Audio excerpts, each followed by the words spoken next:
السلام علیکم ورحمۃ اللہ وبرکاتہ. قدرمن مسلمانانو، یو صحابی چې د هغه نوم دی حضرت معاذ ابن جبل رضی الله عنه، اگر علی جناب نبی کریم صلی الله تعالی علیه و آله وسلم تاسو موایست صلی الله علیه و آله وسلم نبی علیہ السلام سے عرض وکي یا رسول الله وما ته یو داسې عمل راوښه چې ما جنت ته ورسوي. جناب نبی کریم صلی الله علیه و آله وسلم دا خپل زبه مبارکه دانګ راويستله، په خپل لاس په خپل لاسو په ګوت کې دا زبه ونیوله په یو لاس باندې او په دابل لاس باندې دارنګ وزبی ته اشاره وکړه. نبی علیہ الصلوۃ والسلام ورته ویله چې ولته د دې زبی حفاظت وکړه.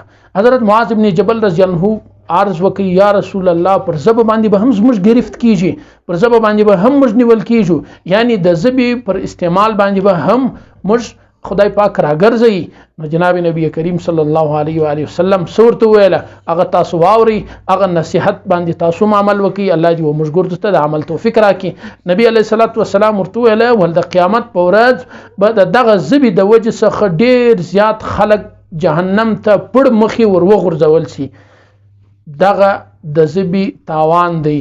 الله تعالی دې زموږ پر حال رحم وکي. کوشش وکي.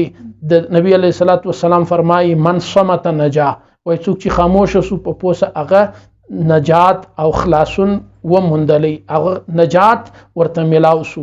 لہذا کوشش وکي چې هر خبره کوي تر هغه د مخه خبره ډیره زیاته تلی چې دا خبره زما د دنیا ګټه کوي که زما د آخرت ګټه کوي. کچیر یو ګټه پر ولا بیا وکه، کچیر ګټه نه ولا بیغمه او خاموشي باندې کښینه. ولی د خاموشي سوال نسته چې ته ولی خاموشه، لیکن که تا یو خبره وکه د هغه سوال سته چې دا خبره دی ولی وکه. السلام علیکم ورحمت الله.